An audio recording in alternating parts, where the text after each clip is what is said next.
Assalamualaikum warahmatullahi wabarakatuh. Alhamdulillahirrahmanirrahim. Kembali lagi di Sharing Night bersama gurunda kita Ustadz Imam Nuryanto. Dan bersama saya Taufik Permana yang kali ini gak terlalu rame ya Ustadz. Biasanya bertiga, sekarang kurang personil nih. Ya, tapi lagi PSBB. Oh, lagi PSBB betul. Lagi PSBB, jadi ya harus dijatah kan. Oh, kita dijatah juga ya. Ini jaga jarak. Jaga jadi jarak. contoh. Cuman nggak pakai ini ya. Belum pakai, masker. Biar tapi saya sudah maskeran sebelumnya. Oh, udah maskeran. Masya Allah. Iya, iya. Sebelum kita memasuki Sharing Night malam hari ini, ada beberapa info nih buat teman-teman yang mau support program dakwah si pemuda hijrah. Boleh banget di barcode yang ada di sebelah kanan nih, kanan Ustadz. Langsung aja masuki nominal terbaiknya. Mudah-mudahan jadi pahala jariah buat teman-teman. Dan buat teman-teman juga, boleh nih linknya di-share aja ke teman-temannya. Biar yang lagi di jalan, pulang kerja, atau yang lagi lembur di kantornya, nggak ketinggalan sama Sharing Night malam hari ini. Dan buat teman-teman yang mau berwakaf, boleh dicek aja di akun IG-nya pesan_trend. Di situ lagi program pembangunan kawasan. Jadi buat teman-teman yang gak mau ketinggalan kebaikan-kebaikan jariah, boleh langsung aja dicek. Dan buat teman-teman yang belum subscribe ya Ustaz. Subscribe. YouTube-nya Sip Media ID, Sip Media aja kalau di YouTube itu. Boleh langsung di subscribe. Woi. Dan jangan lupa juga like dan komen. Betul Ustaz? Termasuk yang mau donasi juga. Oh iya. Belum? Udah yang mau donasi. Tapi di sebelah sini ya. Nah, di sebelah kanan. Sebelah sini. Sebelah mana? Kayak tangan saya. Oh, ini deket saya gening ya. Oh, iya sebelah sini. Di gambar nama. Kanan. Tah. Nah, ada nggak ya? Kiri berarti sok. Oh. Kiri balas. Nah. Tah, itu. Ya udah. Oh, ini. Ya, buat teman-teman yang mau donasi program-program dakwah boleh langsung aja ke barcode yang ada di sebelah saya ini gitu. Dan kali ini materinya luar biasa Ustadz gitu. Baru kali ini judulnya Fikih Video. Ya? Fikih video, tafsir video nih. Biasanya tafsir Quran, ini nafsirkan video. Nah. Iya lebih berat gitu biasanya. Lebih berat.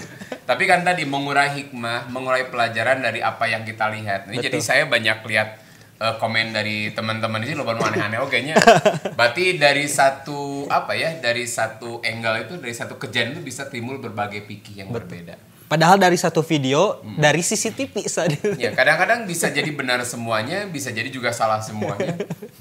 Jadi yang satu benar, yang satu salah. Kayak gini, ada orang bawa berita. Tadi saya melihat tabrakan di mana Jalan Ayani, Jalan Ayani. Ahmad Yani. Karena sur di ini disingkat ya. Oh. Nah, dia tanya berapa yang korban? Meninggal semuanya. Itu info yang pertama. Datang yang kedua, wah tadi saya lihat tabrakan di Jalan Ayani. Oh sama nih kejadiannya nih. Berapa korbannya? Cuma 2 orang. Beda kan ya? Padahal sama tempat gitu. Sama tempat tapi 2 informasi. Yang satu cuma 2 orang, yang satu lagi semuanya meninggal. Pertanyaannya yang salah yang mana? Bisa salah dua-duanya. Bisa salah dua-duanya. Bisa bener dua-duanya. Kalau bener dua-duanya gimana? Nah, iya memang mati semuanya. Kenapa? Karena isinya cuma 2 orang. Oh. Ya kan? Meninggal dua-duanya karena isinya cuma 2 orang. Jadi sangat mungkin orang informasi disampaikannya begini tapi sebetulnya dua-duanya benar. Makanya ini karena tugas saya membedah video yang tadi ya. Juga lihat dari komen teman-teman, kan kita mengurai hikmah nih. Setiap kejadian bagi kita orang beriman itu mesti ada satu pelajaran yang berharga. Kejadian apapun sebetulnya. Termasuk yang sering kita bahas ya, kejadian corona ini. Bahkan kemarin malah ada orang yang cerita tuh, Ustadz beruntung saya emang tidak ada corona itu teh. Mudah-mudahan sih rada panjang. Rada panjang kok ada sembarangan. Kenapa? Dah saya mah usaha laku pas corona. Ya tukang masker, tukang hand sanitizer. Termasuk unik kemarin itu saya berterima kasih kepada si Covid ini. Kenapa? Gara-gara Covid-19 ini saya di PHK. Tuh kan. Tapi akibat di PHK luar biasa. Allah banyak ngajarin saya kehidupan. Bagaimana Allah menyuruh saya memanfaatkan atau mengoptimalkan potensi akal saya sebagai seorang laki-laki. Yang dulu taunya berangkat kerja, pagi, sore pulang, tanggal muda dapat gaji. Terus begitu, hampir 10 tahun gitu-gitu aja. Gitu. Nah, paling kayak usum eta demo, gitu, pengen naik non UMR. Gitu-gitu aja. Kemarin ketika terjadi COVID-19 ini, udah deh hancur lah. Kenapa? Udah mah gaji kemarin tuh kurang memadai, kemudian PHK pula gitu. Muncul orang Sunda mah poek lah ini, gelap nih. Tapi kemudian di situ dia mulai mau bangkit. Jadi kan Allah tuh ngasih potensi akal luar biasa kepada kita kan. Makanya rumus saya begini. Selama orang ditakdirkan hidup, mesti orang tuh akan ketemu dengan rezekinya. Selama orang hidup, mesti orang itu akan dipertemukan dengan rezekinya. Ingat, pekerjaan kita, atasan, dagangan kita itu bukan yang menjamin rezeki, itu menjalan wasilah rezeki saja. Dulu kan pernah kita bahas, ada orang yang nggak kerja tetap makan kan, tetap minum, selama apa? Takdirnya dia masih hidup. Makanya kan karena kita tuh bedanya dengan hewan tuh diciptakan buat makan. Kalau kita diciptakan bukan buat makan, bukan buat minum kan, tetapi kita diciptakan buat beribadah. Makanya yang jadi endingnya bukan makan atau minumnya, bukan kerja atau tidak kerjanya, tapi kita bisa menjadi hamba Allah yang terbaik atau tidak. Nah, dia cerita, alhamdulillah saya tadinya mah marah-marah ke Allah, tapi ternyata setelah sekarang ini dia mulai berpikir, beruntung ya, saya ditakdirkan gara-gara COVID ini di PHK, tapi kemudian muter otak dagang cuanki kalau nggak salah kemarin tuh. Cuanki? Dagang cuanki dimodif gitu kan. Alhamdulillah ada lumayan penghasilannya, lebih daripada dia waktu dulu bekerja. Nah, ini artinya nggak ada yang salah dengan Allah selama orang bisa menemukan istilahnya hikmah di balik itu. Dan kita belajar husnuzon. Nah, makanya kembali ke fikih video nih. Fikih video. Ini ada anak kecil kan, susuruntulan ke jalan. Jadi makanya, aduh, sampai ke semangat nih. Ada dua angle lah kalau kita ambil ya. Satu, kita ambil dari sisi anaknya dulu nih. Dari yang komen nih, bagus tuh. Kita bahas nih. Memang bener ya. Ketika si anak itu masuk ke tengah jalan, eta luar biasanya. Anak mah cek urang Sunda tepugu lilingeran. Apa tepugu lilingeran itu masih biasanya? Arah mungkin. Nggak jelas arah. Dia nggak tahu yang namanya kanan apa kiri, ini melawan arus atau tidak melawan arus. Karena anak kan simbol dia nggak paham, nggak tahu. Makanya masuk ya tuh matakna kan, jangan memberikan sesuatu kepada orang yang tidak tahu ilmunya. Bahaya segala tabrak kok. Tapi yang namanya celaka, maut, mencuk orang Sunda, jodoh, pati, bagja, cilaka itu. Kecelakaan, meninggal itu sudah ada takdirnya. Kan ada di on the spot ya, kalau on the spot. Gitu ya, iya spot. Ada cerita tentang beberapa keberuntungan. 7 keberuntungan. Ya. Ada orang jalan, tiba-tiba ada rumah itu roboh, menimpa dirinya, tapi dia pas karena jendela pluk gitu. Jadi dia kosong, alhamdulillah. Jadi dia terkelilingi oleh itu, nggak apa-apa. Nah, ini luar biasa gitu. Kayak dulu kalau nggak salah di keluarga saya itu pernah kejadian juga. Kalau nggak salah adik saya bungsu, kalau nggak salah pernah kejadian. Tetangga itu entah ngebangun atau apa, dulu saya lupa gitu ya. Pokoknya yang jelas batu masuk ke rumah kami kena jendela kaca. Allah gitu. Tapi itu si kaca itu nguriling. Bayinya tengah-tengah, nggak ada yang nyentuh. Termasuk apa yang saya pernah alami juga di masjid saya, di Masjid At-Taqwa itu. Saya masih ingat betul sholat maghrib, kalau tidak salah hari Jumat sholat maghrib. Saya baca surat As-Saff. Baru nyampe di ayat 3. Pas baca kalau nggak salah, innallaha yuhibbul ladzina yuqatiluna fi sabilihi shaffa. Tiba-tiba bukan keramik, marmer, 3 umpak di pinggir saya itu jatuh. Allah. Bruk gitu. Itu tepat pas di hadapan saya. Kalau saya sedang ruku posisi wassalam. Wassalam. Tapi beruntung saya baca suratnya rada panjang. Coba lamun ina atau ina. Kalau saya baca ina atau wal asri berarti posisi pas ruku. Bro, gitu. Apakah itu keberuntungan? Bukan. Mungkin bagi kita keberuntungan, tapi ma'asoba min musibatin illa biidnillah. Tidak ada satu musibah yang menimpa seseorang itu dalam ayat lain ma'asoba min musibatin illa biidnillah. Tidaklah satu musibah terjadi kecuali atas izin Allah. Kemudian satu musibah yang menimpa dirimu atau yang terjadi di muka bumi ini semuanya sudah Allah yang mengatur. Jadi kalau memang bukan milik kita nggak kena. Allah sudah tentukan gitu. Jadi ini ketika saya sholat, kalau saya baca surat yang pendek, mungkin wassalam. Wah, udah. Lumayan nih Mas Taka. Ada saya kalau saya jago-jago nak karate, ada ketinggang ku marmer karena marmer. Tapi kena. Wah, luar biasa kan? Ini nggak kebetulan, Allah sudah mengatur saya nggak kena. Karena celaka atau selamat itu Allah yang Maha mengatur. Makanya kita mah selamat bukan karena keberuntungan. Selamat, udah urang mah misalkan naik mobil atau kita mah motornya begini, bukan. Karena Allah memang sudah takdirkan kau selamat. Kita budak letik tinggal susu runtul. Situ mobilnya gede-gede kan. Kenapa selamat? Allah masih takdirkan anak kecil itu hidup. Bukan karena jago ya, Ustaz? Bukan karena jago. Makanya kan kita tuh nggak boleh misalkan kayak sekarang usum corona kan. Alah dah geus takdir corona namanya sok we lah mun geus takdirna kena baiklah saya mau wani, nggak begitu juga gitu. Makanya dalam Islam tuh nggak boleh ifrat, nggak boleh tafrid juga, artinya tidak boleh berlebihan. Jadi kalau misalkan ifrat tuh tidak boleh kurang, tidak boleh berlebihan. Jadi ulah sembrono teuing, jangan terlampau takut teuing gitu. Kan sekarang ada orang yang parnoan sampai hari ini. Ada orang yang terlampau berani, gitu, cuek. Nah, makanya cek orang Sunda mah si negara tengah. Si negara tengah. Baina atau orang Arab tuh. Seimbang. Oh. Jadi nggak orang tuh cek orang mah sosoroh kojornya. Nah itu makanya lucu tuh si anak teh gitu. Kalau belum takdirnya mati, enggak tuh.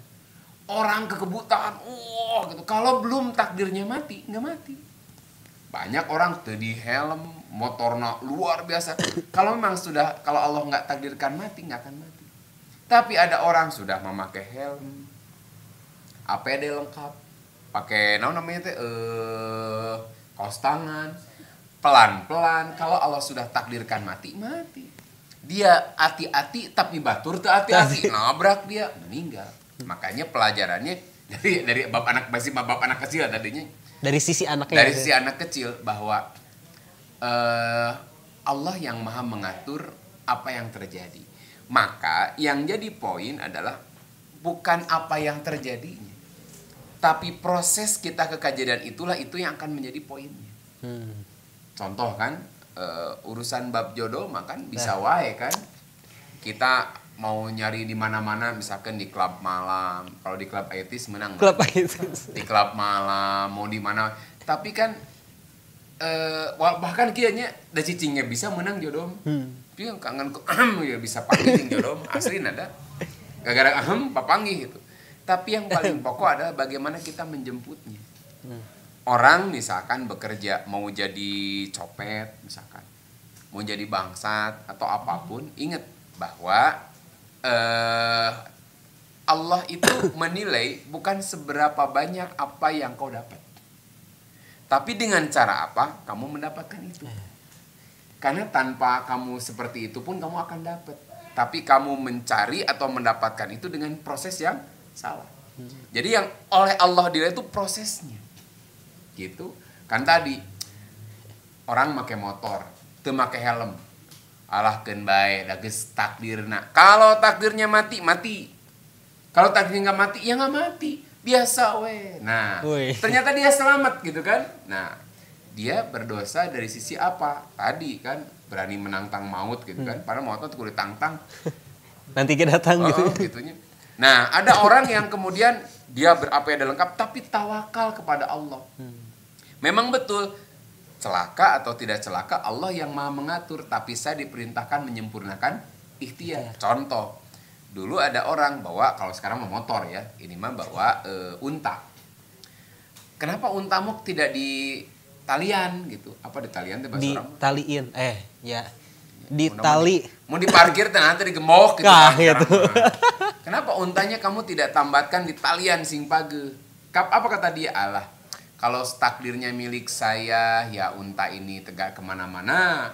Kalau unta ini sudah takdirnya bukan milik saya, unta ini akan pergi. Udah aja tawakal kepada Allah. Nah, kata Nabi tawakal bukan seperti itu. Simpen unta di situ, kemudian ikat yang kuat. Nah, kalian ikat yang kuat, itu baru tawakal kepada Allah.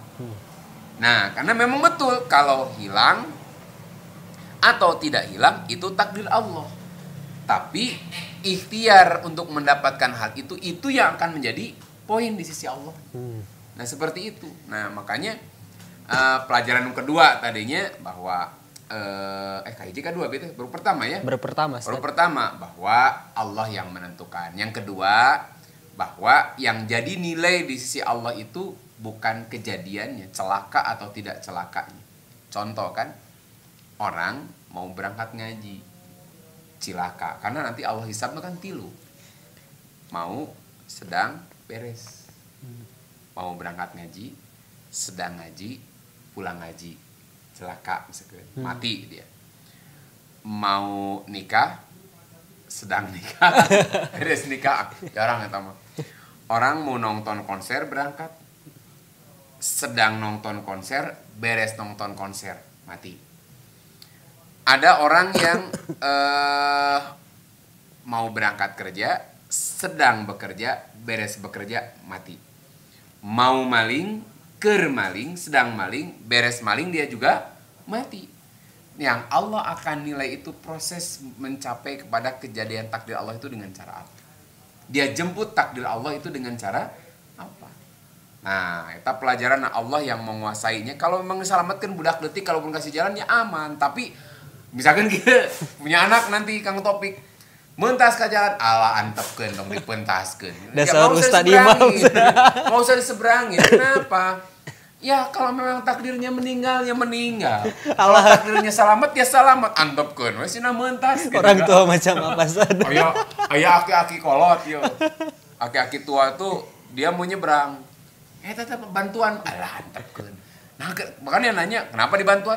Bisi cilaka, alah. Celaka mah geus takdir. Ya.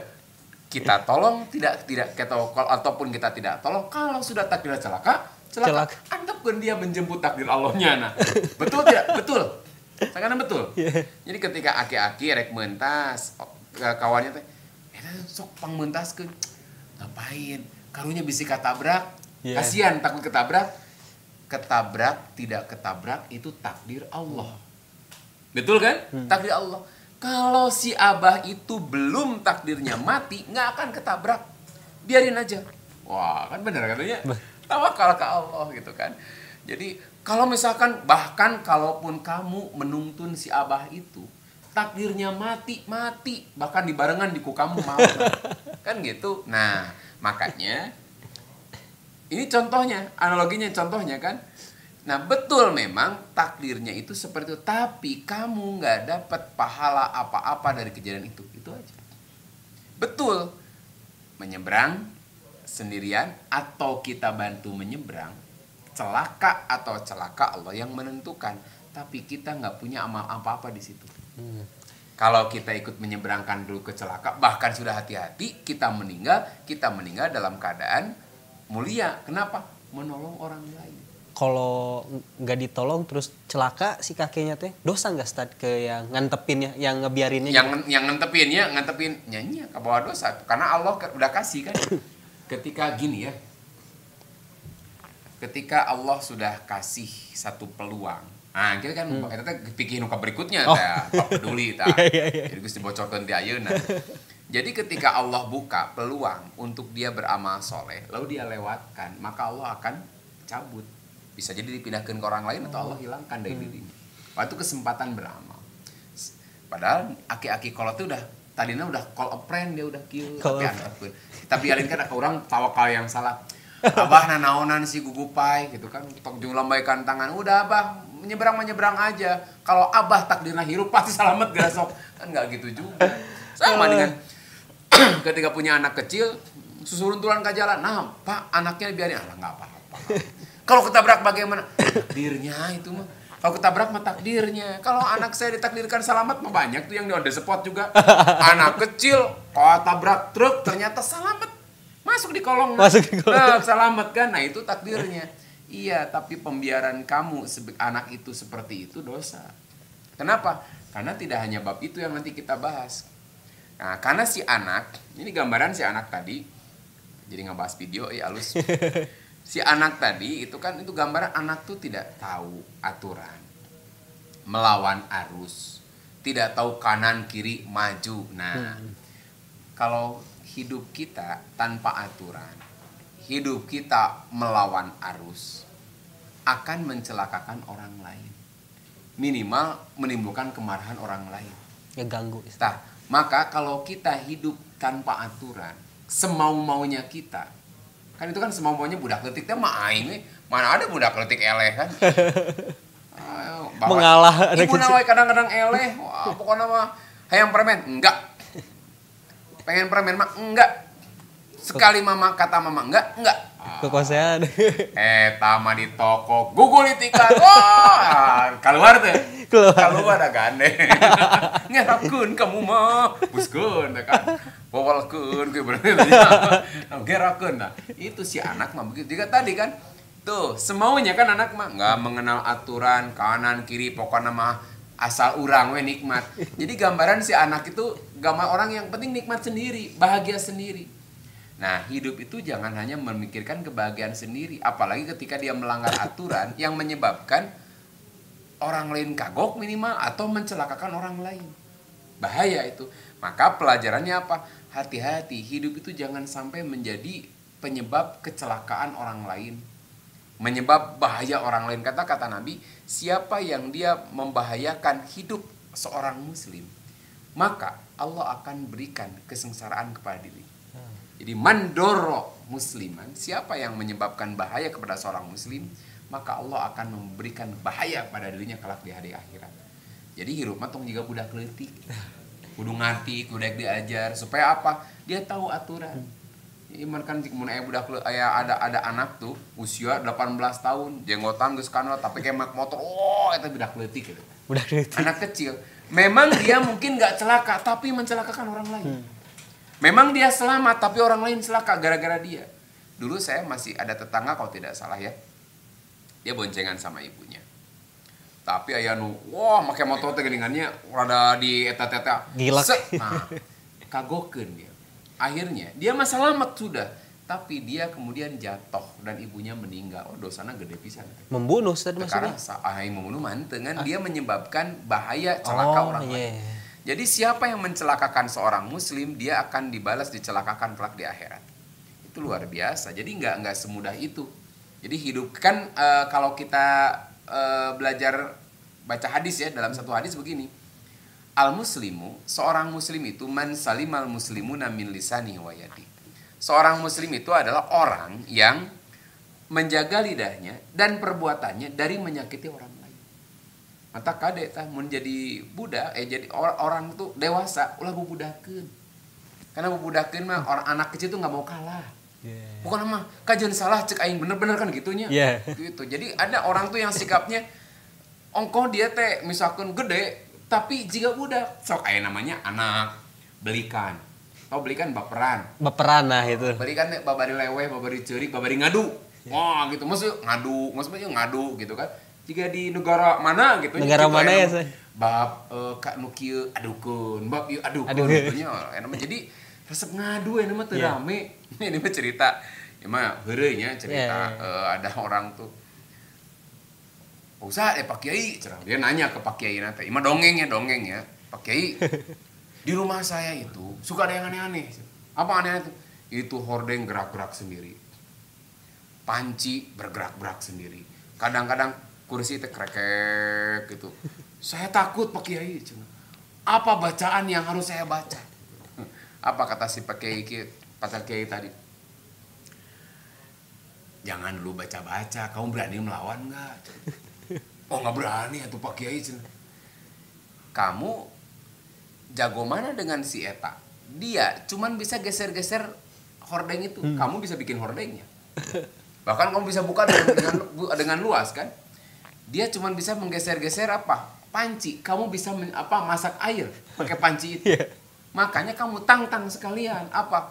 Daripada kamu menggeser-geser gordeng, main-mainin daun pintu begitunya, terus ngegeser-geser panci, udah aja bilang, pangnaheurkeun cai.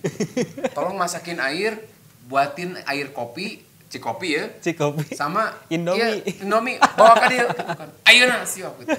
Insya Allah eureun.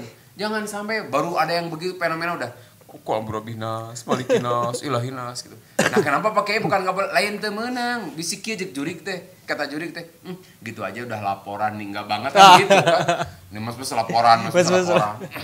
Eta mah lawan dulu. Dongeng eta mah lawan heula tuh ani keneh henteu gitu. Nah kan sifat anak-anak tuh gitu, babari ceurik, wajar mas apa? Kedua aduan, ngomong itu si anu gitu ya, bejakeun. Terus bapakna nggak bijak, mana orang nak? Kacau ya tamnya. Sama-sama. Mau negeri jelmana bubudakeun ke ripuh ya Jadi negeri mana Ustaz? Belikan doh ya teman negeri atas awan.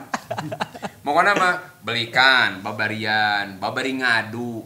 Terus kalau punya keinginan nggak bisa tidak. Nah, terus selalu benar. Selalu benar. Walaupun salah. Ini punya saya, bukan betul. Enggak punya aku, kan gitu kan kadang-kadang kan. Tapi kadang-kadang sok lamun anak gede sama anak kecil pasti ya. Nah, gitu kan. Anak gede nih sama anak kecil rame kan. Kira-kira dimenangkan di mana? Anak kecil. Ini punya aku, ini punya teteh, punya aku. Udah teteh ngalah. Terus tehnya ke tetehna teh. Udah teteh mana kamu udah gede. Tah. Jadi jika diurangi kudu loba ngelehan gitu kan. Jadi ke budak leutik mah kudu loba ngelehan. Anak kecilnya kecil gitu. Nah, akhirnya gitu. Dia enggak mau kalau anak kecil tuh enggak ada yang salah. Pokoknya kata aku ini gini-gini. Wah, gitu kan. Jeung budak leutik mah. Jadi kadang-kadang kan ke budak kayak minta bulan kan. Ambilkan bulan Bu. Eta budaknya. Lagu durhaka ya. Galieur indungna ke kumacakan nyokot bulan. Ambilkan bulan Bu, ambilkan bintang Bu. Eta budaknya, anaknya budak pamenta apa? Keinginannya kadang-kadang nu aneh-aneh. Minta bulan, minta bintang, tapi nya gitulah anak-anak. Nu aneh-aneh cita-cita nanti gitu. Terus anak-anak mah tahu aturan enggak anak-anak? Enggak. Ada orang sholat mah lumpatan. Turun-turun ka ditu, turun-turun ka dieu gitu kan. Anak kecil. Keur sholat gogorowokan, anak kecil gitu.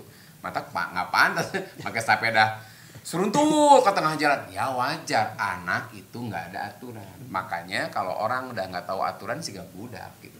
Makanya kalau ada casing orang tua, casingnya udah dewasa, tapi kelakuan mah juga gitu, itu anak-anak sih gak budak leutik. Itu bahaya gitu kalau dia sikapnya semacam itu bisa membahayakan orang lain. Nah ini kan bagi orang tua harus care kan.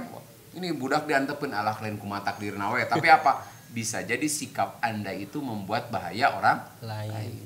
Nah, dari sisi anak. Terus, dari video tadi kan. Tapi teman-teman boleh punya pendapat lain sih. Ini mah kita ambil hikmah saja. Yeah. Mobil eta teh nu eureun nya. Kagokeun meureun. Padahal budak leutik gitu. Yeah, ngarebut. Ini pentingnya kita juga peduli sama orang lain. Kalau bahasa Ustaz Hanan kita siap menjadi seorang muslim yang siap menanggung beban orang lain. Jadi peduli. Nu eureun eta nya. Ningali eta budak naon, ningali eta. Nu eureun heula, neng, tak kade bahaya turun, salametkeun.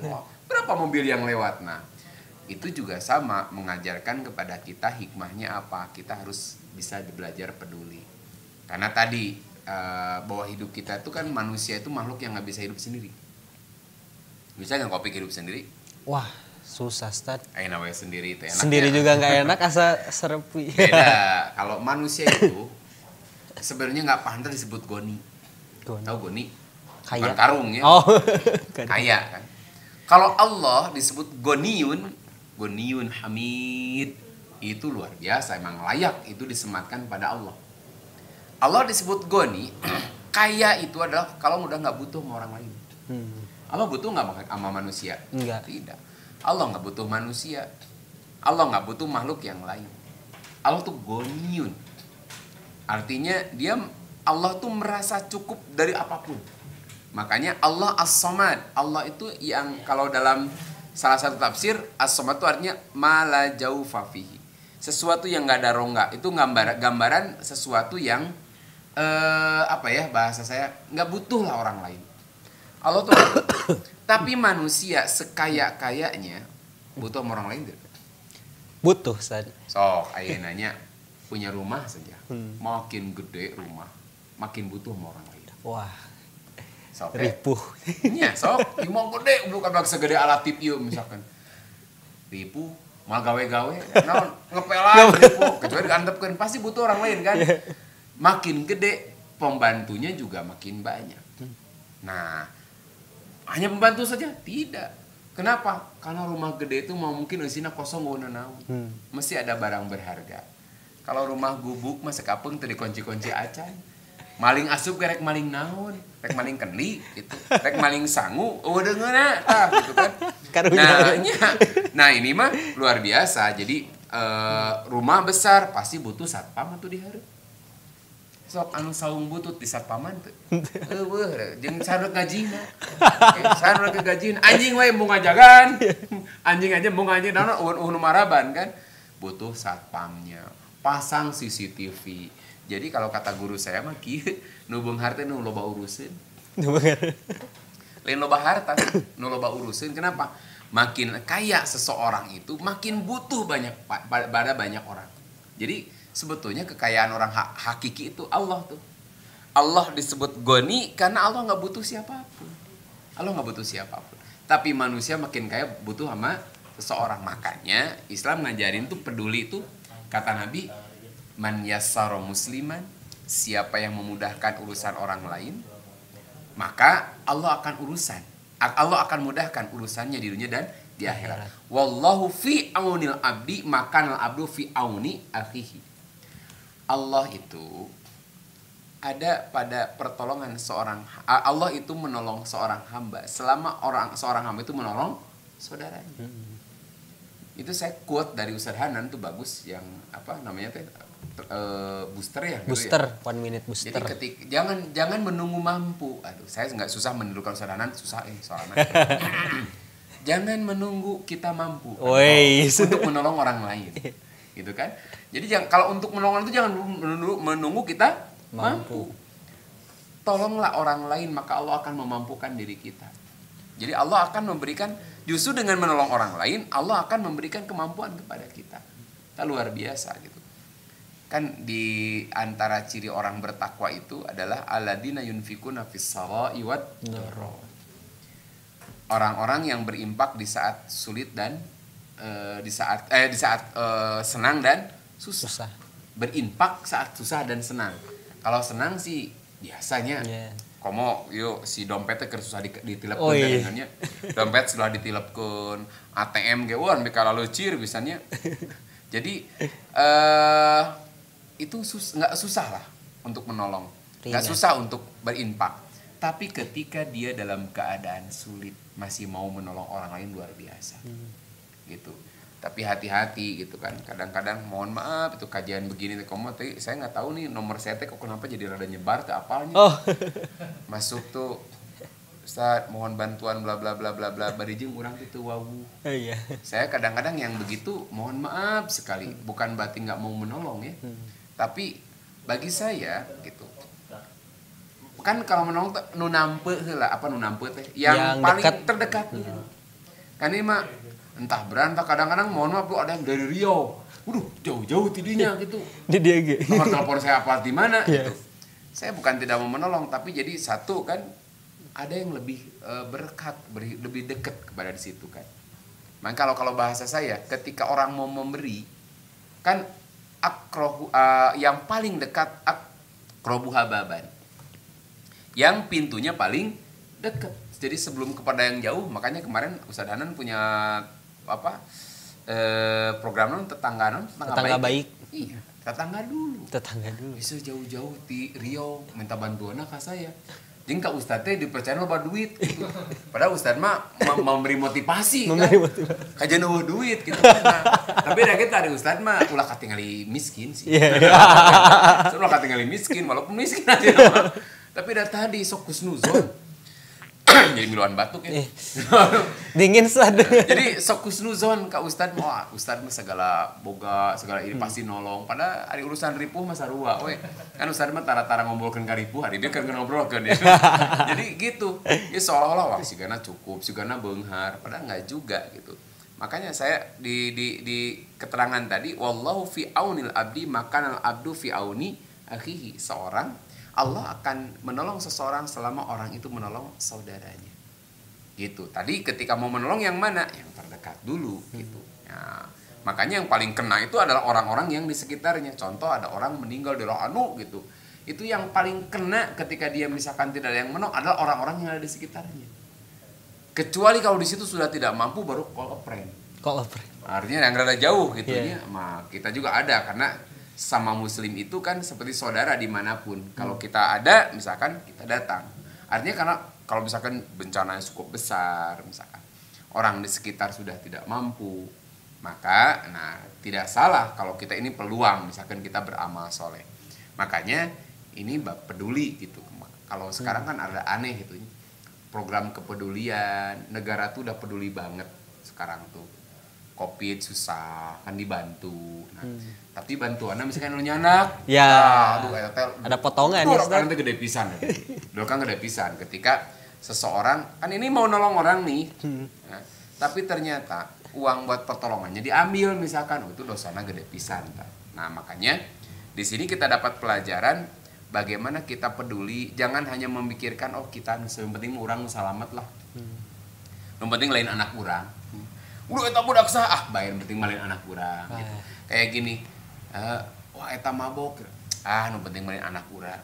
Kita enggak ada kepedulian gitu. Bagaimana kalau kita mampu misalkan mendekati mendakwahi itu luar biasa.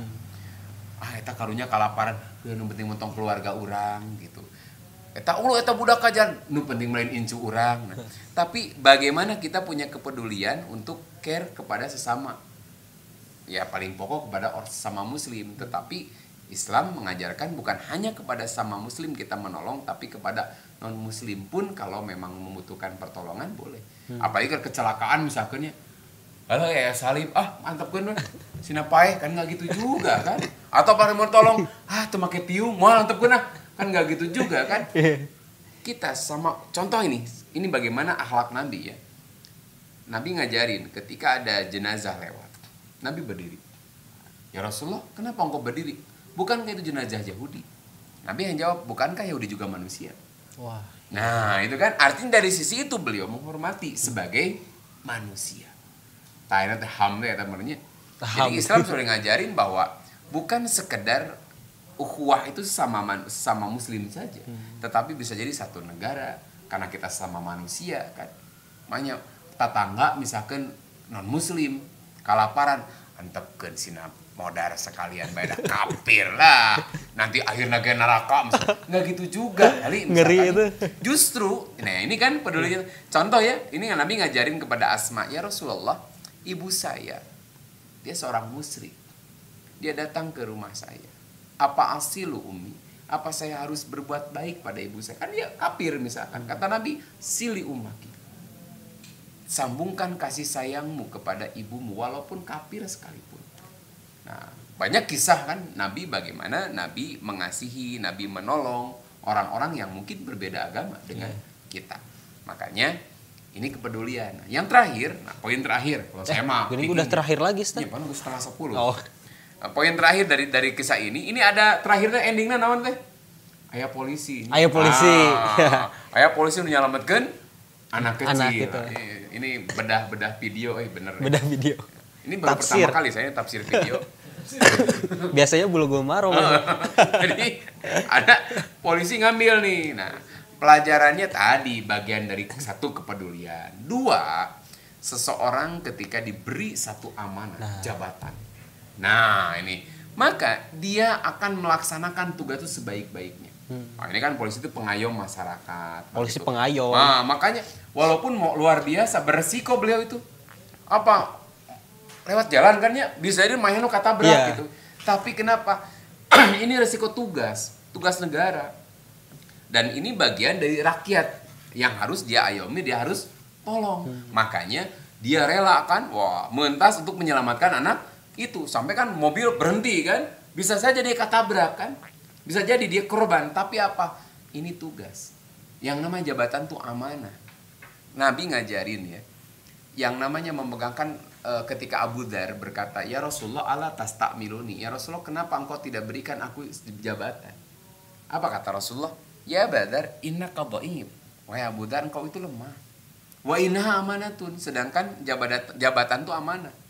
Wa satakunu nadamah, bahkan kelak akan mendatangkan apa istilahnya penyesalan bagi orang yang memegang amanah itu. Illa, dikecualikan man akhadhaha bihaqqin, kecuali kalau dia yang memegang amanah itu dengan cara yang benar dan menunaikan amanahnya dengan baik.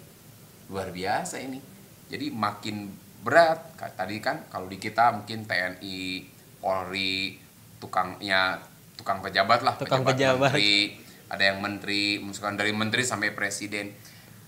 Jadi menteri, jadi presiden itu Allah yang sudah menakdirkan.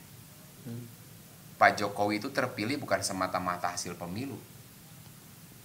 Ayat Qurannya kan, kulillahumma malikal mulki tu'til mulka mimman tasya. Itu gitu-gitunya.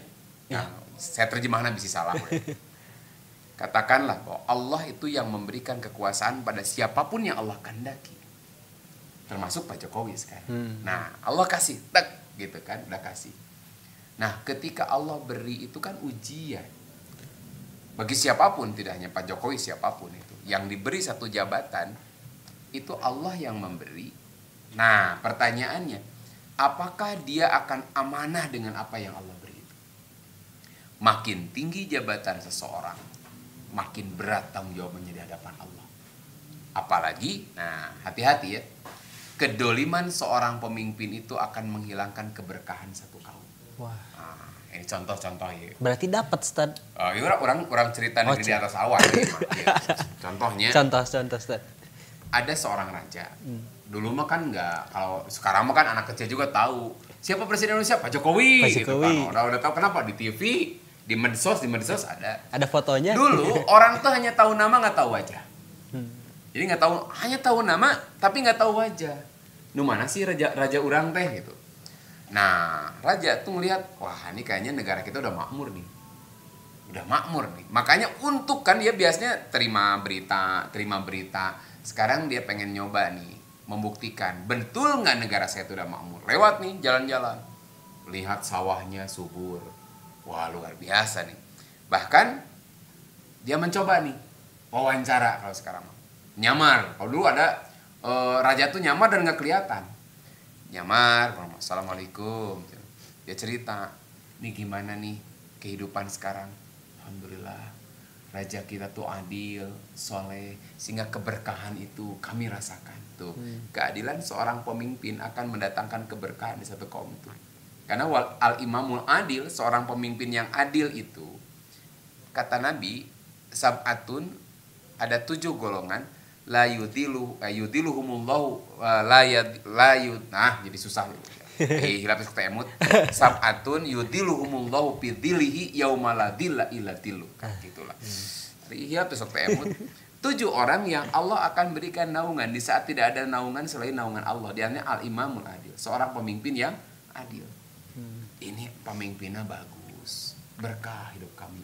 Kan masuk wawancara, gimana makan sehari-hari? Alhamdulillah. Sekarang hidup bagaimana? Bapak di mana? Bapak lagi di ternak. Kapan pulang? Sebentar lagi. Sawahnya wah subur. Ini sapinya gimana? Susunya mantep-mantep. Susu sapi. Susu sapinya banyak, bagus. Okay. Datang bapaknya, ada tamu ya gitu. Ini saya ngobrol-ngobrol aja. Gimana nih kehidupan? Alhamdulillah. Ini rajanya baik hari ini teh. Jadi rajanya baik, kelihatannya keberkahannya luar biasa kami rasakan. Karena sudah kelihatan nih, makmur, ada di HTT. Sigana nih, sepertinya pas untuk pajak itu dinaikkan nih. Ya, cek si raja teh. Berarti kan dia pas ya waktu nak saya menerapkan pajak karena mereka sudah makmur. Apa kata si bapak tadi? Nak, tolong ambilkan susu. Dulu mah freshnya, fresh milk. Langsung. No. Tiba-tiba ada si anak teh. Pak, kenapa ya susu sapi kita kok nggak ada yang keluar? Satu tetes pun nggak keluar. Nah, apa kata si bapak? Kayaknya raja kita sudah berniat jelek ini. Datang si raja, waduh, baru niat jelek aja, Allah sudah hilangkan tuh keberkahannya. Komo lamun berbuat dolim yang luar biasa. Makanya, nah tadi contoh kan, bagaimana wujud tanggung jawab seorang polisi menyelamatkan orang ini. Ini berarti polisi yang baik, dia amanah terhadap jabatan yang dia berikan. Nah ini beberapa hikmah yang kita bisa ambil, beberapa pelajaran kita bisa ambil dari teaser video tadi. Oh iya, tafsirnya ya, Ustaz. Saya beres segitu lah. Aduh, itu barangkali obrolan kita. Kalau ada yang ditanyakan, siapa? Ada nih, Ustaz. Oh itu tuh, gitu. di situ. Kelihatan nggak? Saya mah kelihatan. Kelihatan, Ustaz. Dari Teh Septa. Assalamualaikum Ustadz Imam. Saya seorang ukhti. Saya seorang ukhti. Seorang saudara perempuan. Berhubungan dengan takdir dan jodoh, apa yang harus saya lakukan dalam menanti takdir jodoh, Ustaz? Terus memperbaiki diri sambil menunggu atau berusaha mencarinya. Okay. Jadi ke jodoh ini, Ustaz? Nggak apa-apa. Oh, nggak apa-apa ya, Ustaz? Rek 3 budak tadi suruh duduk menang jodoh. Ya. Pokoknya mah saya mah asal lalaki siapapun yang mau bisa. Kan saya pernah cerita ya di sini. Ada orang suruh teh kieu misalkan nih. Ustaz, saya udah 30 tahun nih. Enggak dapat jodoh. Satu lagi udah 35 tahun. Apakah saya mesti turun kriteria? Ya udahlah, yang penting mah saya mah laki nu daekeun sahayu we lah. Makanya pertanyaannya gini. Jodoh takdir bukan? Jodoh takdir. Iya, berarti kalau satu saat orang nikah jeung preman, saya mah tuh takdirna nikah jeung preman. Mata pas lihat tuh pipi kanan merah, di dieu hejo, hidung sobek, misalkan huntu rontok, salah sedikit babuk, cecek, bandingkeun kan. Nah, da abdi mah tos takdirna nikahna sareng preman. Artinya jodoh itu takdir yang berupa pilihan. Dimana contoh ya, ini pernah sering saya bahas di sini. Tunkahul mar'atu li arba'in. Seorang perempuan tuh dinikahi karena 4 hal kan. 1 karena apa? Cantiknya dulu. 2 karena turunannya. 3 karena hartanya. 4 karena agamanya. Kan nggak beres sampai di sini kan. Ini tapi Nabi menyebutkan fadbar bidatid din taribat ya. Pilihlah yang punya keteguhan agama, berarti pilihan. Kalau pilihan berarti apa? Ikhtiar mencari yang terbaik. Gitu. Nah, kalau sudah ikhtiar mencari yang terbaik, satu bisa jadi nggak dapat, jangan suuzon. Nah, kita pernah, ini bahasan kita yang lalu nih. Karena yang namanya ikhtiar dan doa itu ibadah bagi kita. Doa bukan masalah ijabah tidak diijabah. Doa bukan sekedar permohonan yang ujungnya ijabah Allah. Tetapi di sini ada ujian keyakinan. Ketika Allah belum pertemukan dengan jodoh, apa kamu bosan tahajud? Apa kamu bosan minta? Apa kamu bosan nyalabarkeun sipi?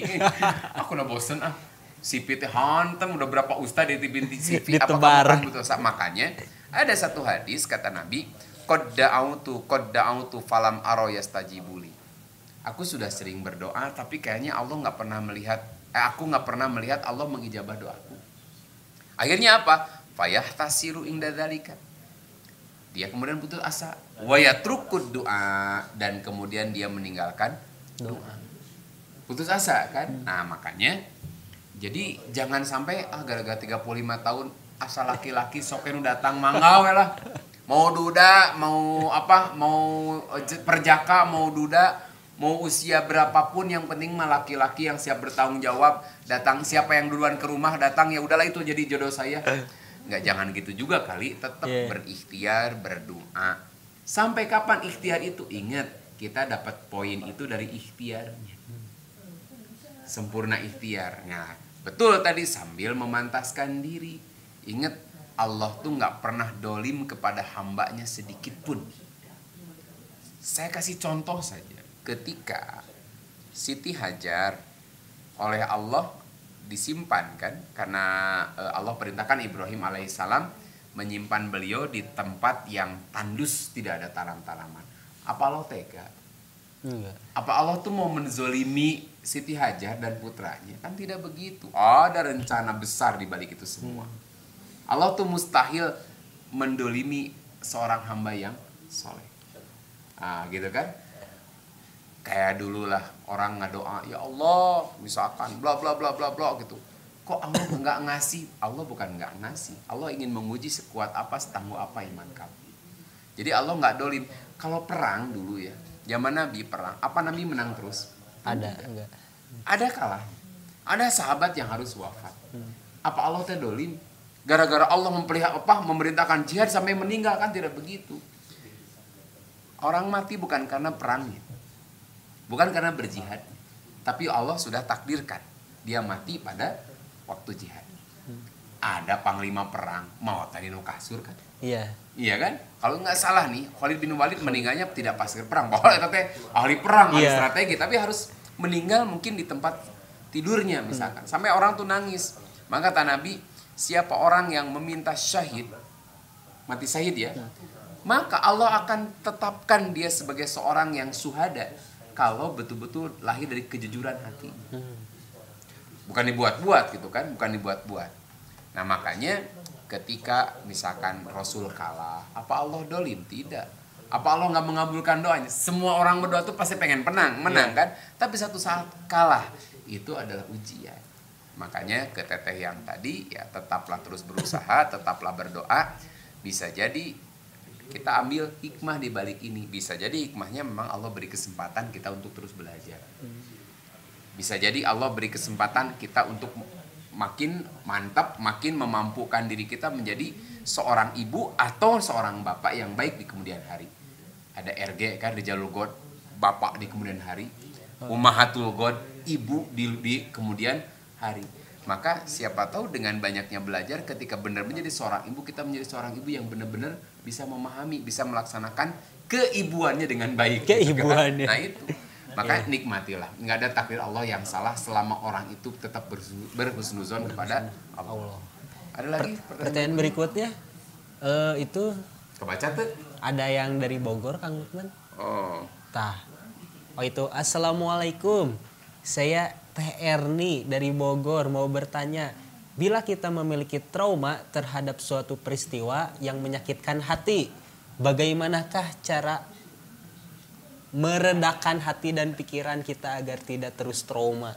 Wah, malah masalah sama hati. Saya juga sama karena kami pernah mengalami dulu satu tragedi lah gitunya, ada trauma juga. Tragedi itu TSR. Ya, termasuk saya orang yang agak-agak lambat belajar kendaraan itu.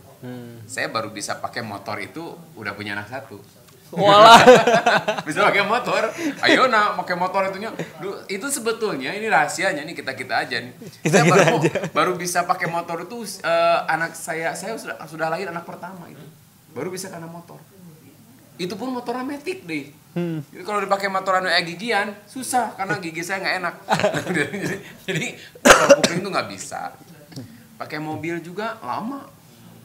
Sudah punya anak 3. Selang berapa tahun tas? Mobil ada, nggak berani itu. Tadi ada trauma. Tapi saya masih inget tuh.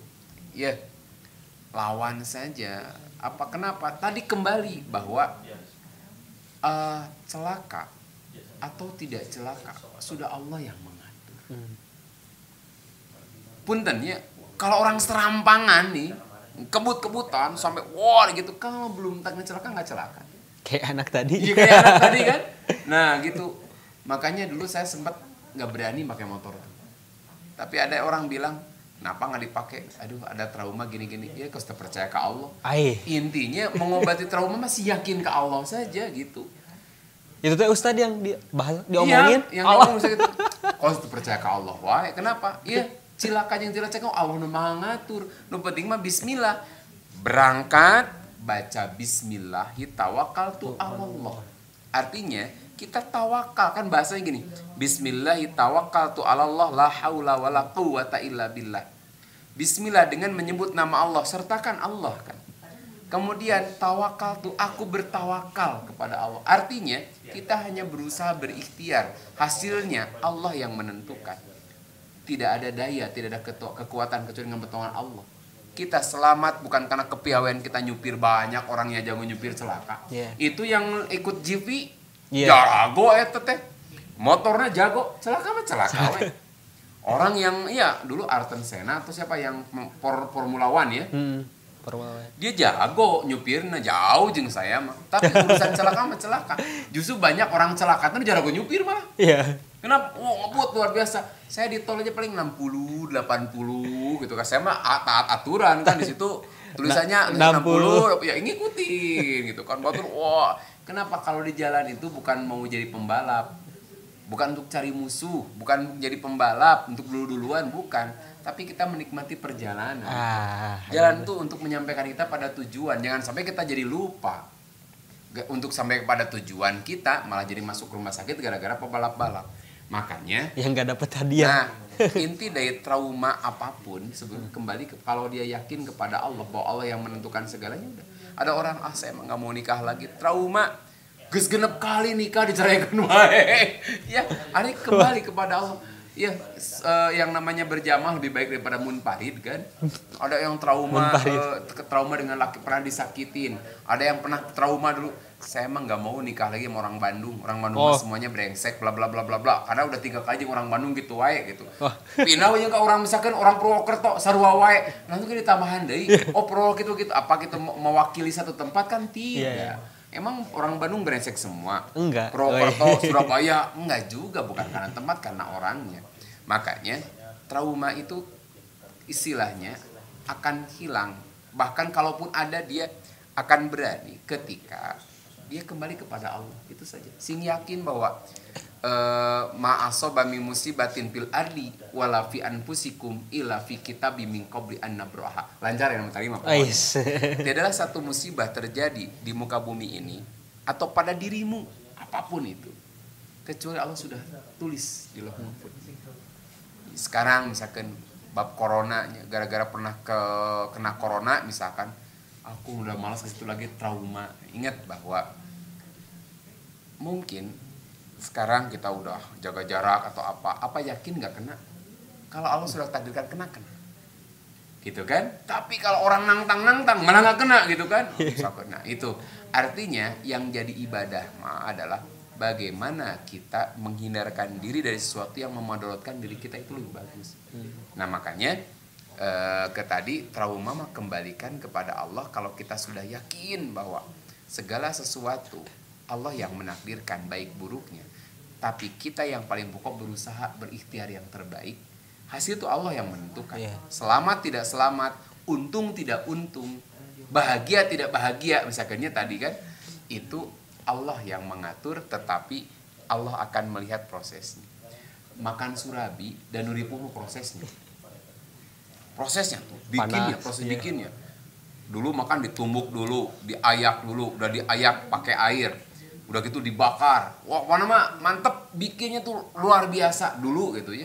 Bikin surabi, tapi makannya mah cepat. Gitu. Tapi kita belajar proses ini yang akan dapat nilai di hadapan Allah. Nah, eta gitu. Wallahu a'lam bishawab. Ada lagi? Satu lagi Stan kayaknya biar 3 meskipun banyak nih yang nanya tapi mohon maaf mungkin di episode selanjutnya mungkin ya Stan bisa nanya gitu. Ini yang terakhir dari ini Ikhwan atau Akhwatnya Stan? Hulwatus Sa'adah wis pakai ain gitu Stan. Assalamualaikum. Pengen nanya buat yang tahu uang yang sering disebut serangan fajar, Ustaz tahu nggak tuh? Itu termasuk uang suap yang udah pasti haram apa enggak? Wah, ini nih berat. Jadi yang disebut serangan fajar termasuk uang suap ya. Jadi kira itu serangan fajar teh yang pagi-pagi dikasih 500.000 untuk memilih seseorang 5 tahun. Ya. Hitungannya 1 tahun 100.000. Rugi kan? Rugi. Dikasih 20.000 untuk menyoblos seseorang. Selama 5 tahunan, sok 20.000 bagi 5. Sabaraha tah? Maka apakah itu termasuk riswah? Ya, termasuk. Jadi itu termasuk uang riswah. Riswah itu sogok menyogok. Termasuk nih, bagus ini. Oh, ada Ustaz. Saya mau tanya Ustadz. Di tempat saya banyak yang menjadi eta lah gitunya. Saya mau sebutkan etanya. Tapi semuanya jadi dapat satu pekerjaan lah. Saya nggak akan sebutkan pekerjaannya nggak enak. Sebuah profesi. Sebuah profesi. Tapi hasil nyogok sampai kebun orang tuanya habis dijual. Apakah haram jabatannya? Mirip ya tadi ini. Jadi gini, kalau ini pandangan saya, satu ya, yang pokok dulu, la'anallah ar-rashi wal murtashi. Tambahan ada manisari ar-rois. Ada 3 nih. Roshi yang menyogok gitu. Wal murtashi yang menerima sogokan, yang minta sogokan. Ar-roish yang menjadi penyambung di antara mereka, bukan rois ya. Roish. Penyambung, maklar. Kan sekarang kadang-kadang orang nggak mau tuh terjun langsung. Nah, makanya pakai maklar nih. Ini misalkan Kang itu pejabatnya. Kalau langsung susah nih. Oh, nanti aku ketahuan nih. Nyuruh saya. Nah, saya yang sampein. Nah, kadang-kadang nanti OTT yang tertangkap oleh KPK sayanya kan. Nah, ini dia nyogok untuk dapat satu pekerjaan. Maka sudah jelas kena hadis ini. Nah, pertanyaannya, apakah gajinya selama bertahun-tahun haram? Saya termasuk yang tidak setuju dikatakan gajinya seumur-umur haram. Tergantung pekerjaannya. Tapi, ini Mas saya. Kalau orang mengawali dengan sesuatu yang buruk, biasanya sok berkah itu. Ke depannya kali itu nanti gitu. Lamun jadi pejabat dan menang nyogok. Misalkan ya. Orang supaya dipilih jadi tukang anggota legislatif misalkan, caleg gitunya. Lalu dia nyogok, beli suara. Biasanya kalau sudah jadi sok poho. Ada geus dibere kamari. Dulu mah please-pleasean minta natenya, ayo please lah coblos aya, nanti dikasih ya, blusukan, geus dikat. Blusukan yang enggak kenal ka ustaz ge da parangen kenal ka ustaznya. Tapi kalau sudah jadi please-pleasean kata orang Sunda. Susah ditemui teh. Susah ditemui kemana demo ge harare saya menakan kan susah. Jadi kalau dulu please-pleasean tapi tidak tenang kalau di Indonesia ya. Di Indonesia tuh orangnya tuh pemaaf. Di Indonesia. Jadi dan pelupa biasanya. Sekali klarifikasi. Ya, jadi biasanya pemaaf dan pelupa. Nanti tahun depannya dicoblos deui we. Eta kadang-kadang ayeuna marah-marah ya. Tapi di depan mah somet deui gitu. Itu di Indonesia. Di Indonesia itu. Dan makanya itu karena akhlak Indonesia tuh luar biasa. Saking baik. Maaf, pelupa. Makanya minimal dia tidak berkah saja dengan cara menyogok itu. Karena biasanya kadituna teh mau jadi pegawai yang bagus biasanya. Kenapa? Kalau dia mengerti langsung nih, udah nyogok nih, dia kerja tiba-tiba dia mengerti, dia nggak akan dibayang-bangi dengan sogokan yang dia pernah lakukan. Itu nggak akan tenang, nggak akan nyaman. Makanya ketika dia memulai sesuatu dengan yang buruk, biasanya kali itu sok buruk. Gitu biasa namanya. Makanya nggak salah kalau Rasul mengatakan Allah melaknat orang yang menyuap dan disuap dan perantara antara ketemunya penyuap dan yang disuap. Itu dulu untuk pikih video kali ini. Karena udah jam udah jam 10 kurang. Iya 10 kurang. 10 kurang ya. Banyak nih pertanyaan cuman nanti mah harus banyak pertanyaannya, kita harus lebih awal. Iya lebih awal ya Ustaz. Ya, insya Allah lah. Lebih pagi. Masya Allah, mohon maaf kepada teman-teman yang pertanyaannya belum dibahas dan dijawab, mungkin bisa di next episode dibahasnya. Insya Allah. Kita tong ngajanjikeun bisi eta. Bisi pertanyaan yang beda mungkin. Ya. Udah aja Ustaz? Udah dulu dah. Cukup segitu. Ya alhamdulillah. Juga terima kasih nih yang sudah ikut nimbrung di sini yang bertanya. Mudah-mudahan mohon maaf kalaupun nggak dijawab. Mudah-mudahan nanti ada ustadz lain yang bisa menjawab pertanyaannya yang lebih bagus lah. Mudah-mudahan. Mungkin karena udah malam juga ya Ustadz mau pulang ya, dingin gini ya Ustadz di Bandung. Asli itu, enak tadi mah hadedang sih. Aduh sampai nggak enak tenggorokan, ini mah sehat ya Ustadz, masih ya, protokol kesehatan insya Allah gitu. Ya buat teman-teman makasih banget yang udah nyimak sharing naik malam hari ini gitu. Buat teman-teman yang lagi di luar atau di perjalanan jangan lupa pakai jaket karena cuaca sedang tidak bersahabat ya Ustaz, tapi ya insya Allah bersahabat aja kalau pakai jaket tebal gitu. Tetap selalu jaga kesehatan, protokol kesehatannya pakai masker, bawa hand sanitizer, dan jaga jarak lah diusahakan. Kalau nggak penting-penting banget tetap di rumah. Kalau penting-penting banget, tapi kalau nggak penting semua. Penting semua ya. Ya makasih banget ya, jadi kesimpulannya tadi, disimpulin ya Ustaz. Nggak usah lah. Oh nggak usah. Ya intinya mah dari tafsir video tadi, yang pertama Allah yang Maha mengatur. Yang kedua, setiap kejadian itu yang dinilainya proses bukan ujungnya gitu ya. Dan yang terakhir mungkin kita tuh jangan seperti anak-anak gitu yang mengganggu belikan gitu-gitu, harus dewasa lah ya.